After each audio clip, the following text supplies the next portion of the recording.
ሰላም እንዴት ናችሁ? ሰሞኑን ትንሽ ጠፋ ብያለሁኝ። ዛሬ አንድ ሰበር ዜና ወደ እናንተ ላደርሳችሁ ነው። አንድ የሩጫ ዜና ነው።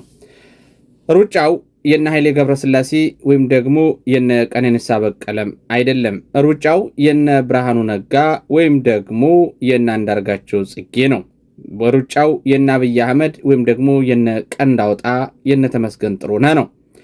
እንግዲህ እነ ዙሪያ ከበው አማራን በተለያየ መንገድ ሲያዳክሙ የነበሩ ደላሎች ወይም ደግሞ በፖለቲካ ድለላ የሚታወቁት የስልሳዎቹ ትውልድ አባላትና ወንበሩ ላይ ተቀምጦ የአማራን ሕዝብ በተለይ ደግሞ ላለፉት 8 ዓመታት በግፍ በአደባባይ አማራን መግደል መብት እስከሚመስል ድረስ ዓለምም ጆሮ ዳባ ልበስ ዝም ጭጭ ብሎ አገር ውስጥ ያለው ብሔር ብሔረሰብም ከአንዳንዱ ከመከላከያ ጋር እየተባበረ ሲገድል፣ አንዳንዱ የፕሮፓጋንዳው ዘመቻ አባል ሆኖ ለእንጀራ ማግኛው ሲሰራ፣ አንዳንዱ ሚዲያ ላይ በማቅራራት በአማራው ላይ በመጥፋት የዕለት እንጀራ የዕለት ከርሱን ሲሞላ በአማራ መገደል ሲተባበር በአማራ መገደል ራሱን ሲያኖር ነው ያየ ነው።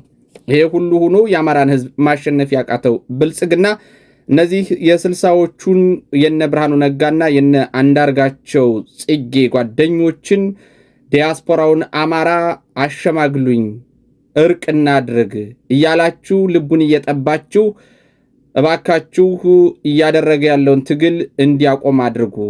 አሁን መሬት ላይ ያለው ፋኖ አንድ ከሆነ በቀጥታ ዲያስፖራው አንድ ይሆናል። የአማራ ዲያስፖራ አንድ ሆኖ የወጣለት ያበቃልኛል በሚል በከፍተኛ ሁኔታ በተበጀተ በጀት ባህር ዳርና አዲስ አበባ ሄድ ኦፊስ አድርጎ መሬት ላይ ያለውን ፋኖ ለድለላ ሲንደፋደፍ የነበረው ብልጽግና መሬት ላይ እንዳሰበውና እንደፈለገው አልሳካለት ሲል ምናልባት እስኪ ልሞክር በሚል ከማህበራዊ ሚዲያ ላይ ከዲያስፖራው ላይ የአማራን ኃይል ለመቀነስ የማንጠፍና መሬት ላይ ያለው ብቻውን እንዲቀር ለማድረግ ከፍተኛ ስራ እየተሰራ ነው የሚገኘው። ለምሳሌ ለኔ ተደውሎልኛል። ለሁለት የድምፅ ቅጆች ደርሰውኛል። ደውለው የሚጠይቁት ኢትዮጵያ ልትፈርስ ነው፣ አብይ አህመድ ኢትዮጵያን ሊያፈርሳት ነው እና እንዳትፈርስ ባካችሁ አንድ ሆነን እንቁም። ወልቃይትና ራያን አብይ አህመድ ለቲፒኤልኤፍ ሊሰጥብን ነው። ወልቃይትና ራያን ለቲፒኤልኤፍ እንዳይሰጥብን አብረን እንቁም የሚል ነው የሚያቀርቡላችሁ። አሁን ለኔና ለእናንተ ትክክል እኮ ነው። ኢትዮጵያ ከምትፈርስ ለምን አብረን አንቆምም? ትክክል እኮ ነው። ወልቃይትና ራያን አብይ አህመድ ከሚሰጥብን ለምን አብረን አንቆምም ነው የምትሉ።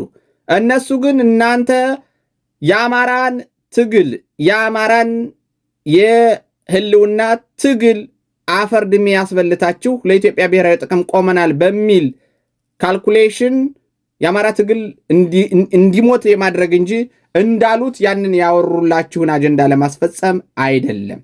ከአማራ ህዝብ የህልውና ትግል የሚያናጥቡበት መንገድ ነው ያ እንጂ እውነት ወልቃይትን ለአማራ እንዲደረግ ለማድረግ ለቲፒኤልኤፍ አብይ አህመድ አሳልፎ እንዳይሰጥ ለማድረግ የኢትዮጵያን ብሔራዊ ጥቅም ለማስከበር የኢትዮጵያን አንድነት ለማረጋገጥ እሱማ ቢሆን እሰየው። ለእናንተ የሚሏችሁ ይሄንን ነው። እንደገናም ደግሞ ያው እዚህ እንደየሰው ሁኔታ የተለያየ ጥቅም ያው ይከበርላችኋል ይባላሉ። ልክ መሬት ላይ ያሉ ፋኖች ዲሽቃ ይዛችሁ ስትመጡ ይሄን ያክል ገንዘብ፣ ስናይፐር ይዛችሁ ስትመጡ ይሄን ያክል ገንዘብ፣ ክላሽ ይዛችሁ ስትመጡ ይሄን ያክል ገንዘብ እያሉ ሲደልሏቸው እንደነበረ ሁሉ ለዲያስፖራውም እንደዚሁ ይህን አይነት የድለላ ስራዎችን ማለት የድለላ አይነቶችን ነው ዘውለት የመጡት። ስለዚህ በዋናነት የተመለመሉት ነባር የደርጌ ኢህአፓና የመኢሶን ወይም በአጠቃላይ የኦሮሞማው የኦነጉ የጀርባ አጥንት የሆኑት እነዚህ የስልሳዎቹ ትውልድ አንጋፋ ጸረ አማራዎች፣ በጥሮታ የተገለሉ የኢህአዴግ ዲፕሎማቶች፣ ባለሀብቶችና እንደዚሁም የሚዲያ ሰዎች ናቸው በዚህ በሎቢ ስራ ላይ ተካተው በድለላ ስራ ላይ ተካተው እየተንደፋደፉ የሚገኙት። ጥያቄው አማራ እነዚህን ሰዎች ሰምቶ ትግሉን ያቆመዋል ወይ ነው። አማራ ከነዚህ ከደላሎች ሩጫ እንዴት መትረፍ ይችላል ነው። የህልውና ትግሉ በውኑ በደላሎች ይደናቀፋል ወይ? የህልውና ትግሉ በውኑ በእነዚህ ደላሎች አደጋ ውስጥ ይገባል ወይ? እነዚህ ጥያቄዎች ለእያንዳንዱ አማራ የሚቀርቡ ናቸው። በመጨረሻም ከአብይ አህመድ የደላሎች ሩጫ ባሻገር የፋኖ አንድነት መምጣትን ወይም የፋኖን አንድነት በከፍተኛ ሁኔታ ስትናፍቁ የነበራችሁ አማሮች በየስቴቱ በተለይ አሜሪካ ከ50 በላይ የአማራ ማህበራት አሉ።